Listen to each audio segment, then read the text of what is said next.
Good morning mga kababayan. Good morning po sa ating lahat, Luzon, Visayas at Mindanao, yung sa ating mga kababayan dyan sa ibang bansa, sa Amerika, sa Europa at sa buong Asia. Mga kababayan, good morning at magandang gabi o magandang hapon sa inyo lahat mga kababayan. Ingat po kayo sa inyong mga hanap buhay, sa inyong trabaho mga kababayan. Mahalin niyo po ang inyong mga trabaho mga kababayan. Lord, maraming salamat po sa araw na ito.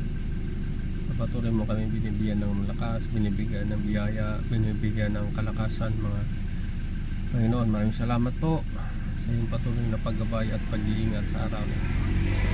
At ngayon mga kababayan ay pag-usapan natin itong isang congressman na GNC daw mga kababayan. Panay cover ito ng mga media na panoorin niyo po mga kababayan ang kanyang statement nung sa ini-interview mga kababayan. Why were you late? We're very busy last night. About, sorry. I was just playing games on my computer. I wasn't there. Hindi niyo mga kababayan lahat. But why were you late, sir? Why were you late? We're very busy last night. About, Busy daw siya. sorry. I was just playing games on my computer. I wasn't there. So, narinig niyo mga kababayan, he was late because he's too busy playing games. Yan ba ang gusto niyo maging isang kongresista o isang maging senador o isang maging presidente sa bansa natin? Yan ba ang tinuturing yung Gen Z? Ha? Mga kababayan, mga kabataan, yan ba ang naging good example sa inyo?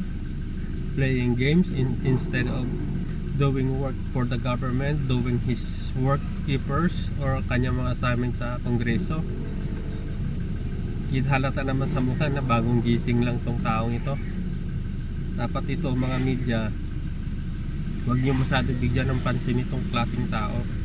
Yun nga lang, isang magandang ehemplo din na isang makita rin ng taong bayan kung gaano siya, gaano klaseng intellectual ang taong ito, kung ano klaseng karakter ang klaseng taong ito, o ito ba isang taong pwede nating pagkatiwalaan, o meron ba itong klaseng taong integridad sa kanyang nasasakupan, o puro ingay lang sa social media, puro ingay lang sa mainstream media. At yan ang sinasabi ng Gen Z, ang kabataan ay pag-asa ng bayan natin. Kung ganyang klaseng tao, ganyang klaseng ugali ng Gen Z, wala sa aking pananaw mga kababayan ay walang kwenta, walang dedikasyon na magtrabaho at maglingkod sa bayan natin. Puro ngaw-ngaw, meow-meow nga na siya daw meow-meow, kaya ngaw-ngaw wala, yaw-yaw ng yaw-yaw, walang ginagawa. Kaya yan mga kababayan dyan sa Cavite, yan ang inyong congressman. Sana magising na kayo at matauhan na kayo. Huwag nyo nang butuin yan sa susunod na eleksyon. Sayang ang pera ng taong bayan na pinangbabayad.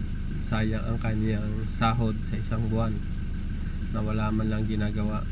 He is busy sa kanyang computer, sa kanyang paglalaro mga kababayan. What the heck? Walang kakwenta-kwenta ito klaseng taong ito mga kababayan. Kaya ito mga Gen Z, yan ba naging modelo nyo? Ayan, yung klaseng taong yan, wala yung magagawa sa bayan natin kung yan ang gustuhin nyo. Kawawa ang bayan natin.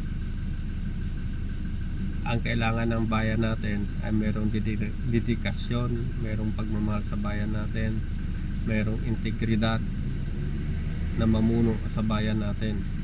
Hindi katulad ng taong yan, walang kakwenta-kwenta. Kaya okay na rin kasi kahit napapanood natin sa social media, napapanood natin sa mainstream media, at least by scrutinize ng bawat isang Pilipino, ay ganito pala ang pag-iisip nito, ay ganito pala itong tao nito, tamad, batugan, hindi pwedeng mamuno sa bayan natin. Kaya dapat mga kababayan, huwag nyo nang pansinin yan.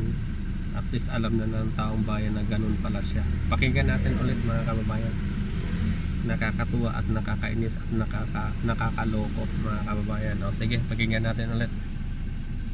I wasn't there. Couldn't have spoken. But why were you late, sir? Why were you late? We were very busy last night. About, sorry. I was just playing games on my computer. I wasn't there. Couldn't have spoken. But why were you late, sir? Why were you late? We were very busy last night. About, sorry. I was just playing games on my computer. I wasn't there. Couldn't have spoken.